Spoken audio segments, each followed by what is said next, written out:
Physicist thinks we all exist in many worlds. September 21, 2019. In his new book, physicist Sean Carroll explores the idea of many worlds, and maintains that the universe continually divides into new branches. Physicist thinks we all exist in many worlds. Credit, Wang Zhao/Getty. In the 1960s, physicist Richard Feynman wrote, "I think I can safely say that no one understands quantum mechanics." Today the situation has not changed. Of course, physicists use quantum mechanics. They use the theory to anticipate the existence of new particles, such as the Higgs boson, and are now adopting their rules for building technologies like quantum computers. But if you asked physicists what the equations really say about reality, they wouldn't be able to answer definitively. Sean Carroll, a Caltech physicist, writes in the prologue to his new book, Anything Deeply Hidden. Physicists tend to treat quantum mechanics as an irrational robot they rely on to perform certain tasks, not as a dear family member they care about on a personal level. In particular,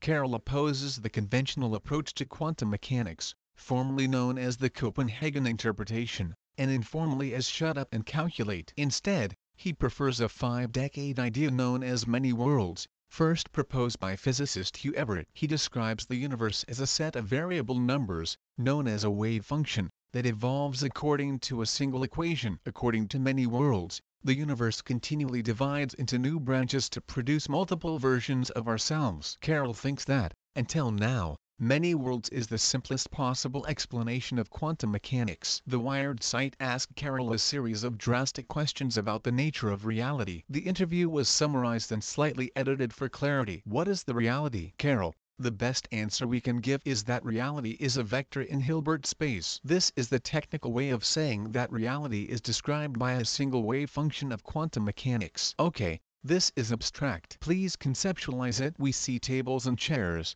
people and planets moving in spacetime. Quantum mechanics says there are no tables and chairs, just something we call a wave function. Our classic description of the world is a higher level and approximate way of talking about wave function. The job of physicists and philosophers is to show how, if we live in a world that is just a wave function, then why does it seem like there are people, planets, tables and chairs? We do not have a definite consensus. So let's talk about many worlds. What is it? Quantum mechanics says that an electron can be in an overlap of all possible locations. There is no position of an electron, but when you look at the electron, you see it in one place. This is the fundamental mystery of quantum mechanics. Your description when no one is looking is different from what you see. Many worlds say, why don't we treat you, the observer, as your own system of quantum mechanics? You are also made of quantum mechanical particles. So what happens when you, the observer, look for the electron? The electron begins at an overlap of many possible locations. When you look, you evolve into a combined system of you and the electron in an overlay. The overlay consists of the electron being here and you seeing it here, plus the electron being there and you seeing it there, and so on. Hugh Everett's brilliant move was to say that the different parts of the overlay really exist. It is that they are in separate worlds and without interaction. Let's say you flip a coin. Man, you get $1 million, crown, you die. Many worlds say that once you play the coin, do both worlds exist? Worlds branch off when you take a quantum measurement, not when you flip a coin. But for the spirit of your question, yes, when a macroscopic observer gets entangled with a microscopic quantum system in an overlay, the world branches off. So, because the universe branches out, there are different versions of you and me, some of which may be dead. Does that bother you? As a child I really worried. What if the world didn't exist? I lost sleep over it. But many worlds never gave me the same existential concerns. I talk about identity in the book and how we can understand the multiple copies of us. Are they really us? Should I worry about them? But I think almost always the answer is that you should behave in our world exactly as if those worlds didn't exist. There is even formal evidence, given certain assumptions, that this is true. Really, none of this bothers you? Look. We know that our observable universe looks the same, on average, many billion light-years from here. There is a limit to how far we can see, so it can be infinitely large. If the universe is infinitely large and looks the same everywhere, it ensures that there are endless copies of something just like you out there. This bothers me? No, I will not talk to these people. I have other things to worry about. I feel the same about the other branches of the wave function. I can't interact with them. I wish them well, That is all I can say. So what is the point? Understanding the reality. It is not about personal growth. It should not be. It's about trying to understand how reality works on a deep level. It is not that we want the worlds to be there.